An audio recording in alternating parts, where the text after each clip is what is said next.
लखनऊ में गूंजा एसो है बैशाख, ऐसो ऐसो। बंगाली नववर्ष 1433 का जश्न पूरे उत्साह और उल्लास के साथ मनाया गया। राजधानी लखनऊ में लखनवी बंगभाषी समाज द्वारा पोइला बोईशाख 2026 का भव्य आयोजन सफलतापूर्वक संपन्न हुआ। हजरतगंज स्थित हलवासिया कोर्ट सभागार में आयोजित इस कार्यक्रम में बड़ी संख्या में लोगों ने भाग लिया।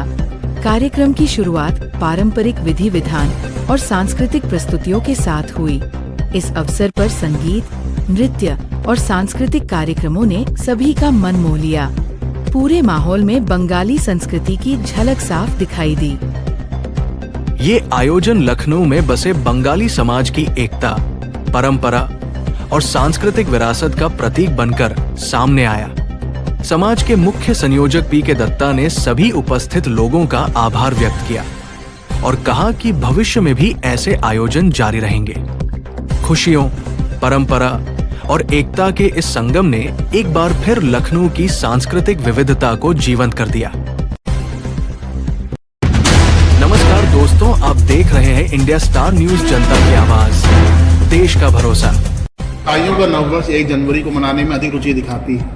उनको हम कैसे मोटिवेट करेंगे, प्रोत्साहित करेंगे कि वो हमारा सांस्कृतिक अपने जो है उनको नववर्ष को मनाएं। ये बड़ा गंभीर प्रश्न आपने रखा है जी। और इसके लिए हम माता पिता रिस्पॉन्सिबल हैं। अगर हमने वो कल्चर अपने बच्चों को नहीं दिया, जो कल्चर लेके हम लोग चल रहे हैं, तो जाहिर सी बात है कि जहाँ उनको कुछ अच्छा लगेगा, अच्छा सच में तो नहीं है कि रात में 12 बजे आप शराब पी के और नया साल मना रहे हैं। भाई अच्छा तो ये होता कि रात 12 बजे आप गरीबों को खाना खिलाते, आप लोगों के जो ठंडे में हैं उनके लिए कुछ साल ब्याह का बंदोबस्त करते। बियर और रम या विस्की से ये नए साल का जो कल्चर, वेस्टर्न कल्चर है, उसको हम अडॉप्ट करते जा रहे हैं और उसी के लिए लखनऊ बंगाली नागरिक समाज पिछले 15 साल से प्रयासरत है। पिछले 15 साल से हम एक आदमी को, और लखनऊ बंगाली नागरिक समाज में हमने खाली बंगालियों को अपना मेंबर नहीं बनाया। आज हमारे 1500 से ज़्यादा मेंबर हैं। 10 साल पहले कोई भी ऐसा समाज नहीं जहाँ इतने मेंबर डेवलप हुए और सारे समुदाय के मेंबर हैं। सिंधी भी है, पंजाबी भी है, सरदार भी है, मुसलमान भी है, आपके ब्राह्मण भी है, कास्ट भी। उसके पीछे एक ही रीज़न था कि बांग्ला भाषा के साथ जो हमारा कल्चर है, जो हमारी अच्छाई है। भाई नोबेल पुरस्कार तो बांग्ला, ऑल इंडिया रेडियो तो बांग्ला, टेलीविज़न तो बांग्ला, हाई कोर्ट तो बांग्ला, सुप्रीम कोर्ट तो बांग्ला। ये तो सब बाद में बदले हैं, सिर्फ हुए। भारत का पहला कैपिटल कोलकाता। तो कहने का मतलब ये है कि हमारे पास जितना संस्कार है, हमारे पास जितनी ज्ञान है, जितनी बुद्धि है, वो जो चीज़ है वो अगर आज के लड़के, आप अगर देख ले 1800 की सदी, तो पहला आदमी कौन बना? ईश्वर चंद्र विद्यासागर। दूसरा आदमी कौन बना? बंकिम चंद्र चट्टोपाध्याय। तीसरा आदमी कौन बना? मधुसूदन दत्ता। चौथा आदमी कौन बना? जो हमारे रामकृष्ण परमहंस गजोधर चट्टोपाध्याय। उसके बाद कौन आते हैं? रविन्द्रनाथ टैगोर आते हैं। उसके बाद कौन आते हैं? स्वामी विवेकानंद, नरेंद्रनाथ दत्ता। उसके बाद कौन आते हैं? शरद चंद्र चट्टोपाध्याय। उसके बाद कौन आते हैं? हमारे नेताजी सुभाष चंद्र बोस। आज का जो कार्यक्रम था उसमें मतलब मुख्य रूप से कौन कौन लोग आमंत्रित थे, कौन कौन लोग आए थे? देखिए, जहाँ तक हम कार्यक्रम करते हैं तो मेरा छोटा भाई है, नाम बताते हैं। उनका नाम है सुधीर अग्रवासिया, जिनके महल में आप बैठे हुए हैं। तो मेरा जब भी कार्यक्रम होता है वो हमेशा मेरे पास आते हैं। और कौन कौन से लोग आए थे? जो तमाम क्लब के लोग आए। किस क्लब का नाम? लखनऊ के ढेर सारे क्लब के लोग आए, एक से एक लग रहे हैं। प्रभात कुमार दत्ता है ट्रांसगोमती से, हमारे नीरज दे बैठे कैंट से, उसके बाद इधर आयन भट्टाचार्य बैठे थे विकास नगर से, उधर महिलाएं बैठी हुई थी। सब व्यक्तियों के थे। ये एक मौका था कि हम सबको एक साथ ले करके एक कार्यक्रम करें। और जो आज का मैसेज था, देखिए लखनऊ में हर एक की मूर्ति हमने लगवाई। रविन्द्रनाथ की मूर्ति हमने लगाई 1990 में। उसके बाद 1992 में मैंने मूर्ति लगाई सुभाष चंद्र बोस जी की, जो सुभाष चौक कहलाता था।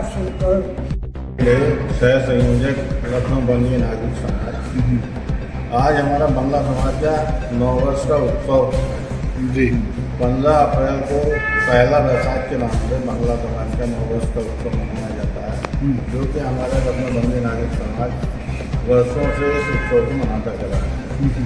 तो इस उत्सव का जो हमारा समाज के जो पूरे चीफ कन्वीनर साहब हमारे हैं माननीय टी.के. दत्ता जी, टी.के. दत्ता जी के नेतृत्व में आज हम लोगों ने हर्षोल्लास से इसको मनाया है। और बाकी आप कह सकते हैं तो हमारा रविंद्र संगीत हो गया, इन सब चीज़ों पर चर्चा हुई, समाज के कल्चर को कैसे बढ़ाया जाए आने वाले इस नए साल में, उस सब पर हम लोगों ने विषय में चर्चा की और समाज में बंगाली समाज का उत्थान कैसे हो इस पर भी विषय में चर्चा की। बांग्ला नववर्ष का इतिहास क्या है, कैसे इसकी उत्पत्ति हुई, कैसे प्रारंभ हुआ ये जो उत्पत्ति का है ये हमारे माननीय चीफ कन्वीनर साहब पूरा इस पर रोशनी डालेंगे। कुछ बताना चाहें? मैं प्रकाश कुमार दत्ता, चीफ कन्वीनर रत्नबंदी नागरिक समाज। साथियों, पहले तो आप लोगों का धन्यवाद देता हूँ कि इस गर्मी में आप लोग यहाँ पे आए। थोड़ा सा जरूर देर हो गया क्योंकि Bengalis are always schedule, they are always schedule. Schedule का मतलब होता है कि अगर 10 बजे का टाइम दिया है तो हम 10 बजे प्रारंभ करेंगे, अगर 12 बजे का हमने समय दिया है तो कार्यक्रम को समाप्त करना है, क्योंकि दूसरों को परेशानियों को हम देखते हैं, क्योंकि कोई कहीं से आ रहा है, कोई कहीं से जा रहा है। तो आज हमारा बांग्ला नववर्ष, जिसको हम शुभ नववर्ष कहते हैं, और ये हमारा जो नववर्ष है ये 1433 यानी 1433 साल पहले बांग्ला नववर्ष की गणना हुई थी। और उस वक्त हमारा जो ईस्टर्न पार्ट था वहाँ ज़्यादातर मुसलमान भाई लोग थे, तो उनकी नवाबी होती थी। जैसे आप समझ लीजिए कि हमारा सियालदाह है, जैसे हमारा मखमल की साड़ी वहाँ बनती थी, जगह बहुत फेमस है, ढाका है। तो कल्चर बड़ा, बंगाली कल्चर और मुस्लिम कल्चर एक साथ तैयार हुए। तो आप देखिए कि उनका भी जो साल है वो 1444 है, हिजरी जो है वो 1444 है, और बंगाली लोग जो है वो 1433 में है। तो ये जो कैलेंडर सिस्टम था, ये जो सोच थी, ये डेवलप हुआ है हमारे बंगाल से। और 1952 में एक बहुत बड़ी घटना घटी थी जिसमें बांग्ला भाषा को लेके बहुत बड़ा बवाल किया था। बांग्ला तो बांग्ला, जब डिवीजन हुआ तो बांग्ला का जो हिस्सा ढाका में गया तो उसका पूरा कल्चर बांग्ला का था। तो 1952 में चूँकि ईस्ट पाकिस्तान वो कहलाती थी, तो वेस्ट पाकिस्तान के शहंशाहों ने कोशिश किया कि बांग्ला भाषा को ख़त्म करके वहाँ राष्ट्रीय भाषा उर्दू किया जाए। इस पे बहुत बड़ा समझ लीजिए कि झमेला हुआ, हजारों आदमी की जान गई। और वही साल 1952 को ही यूनेस्को ने बाद में मातृभाषा दिवस के रूप में बनाया, जो 21 फरवरी को मनाया जाता है। इसके पीछे अगर कोई है तो हमारा बांग्ला। आज के समय में देखा जाता है कि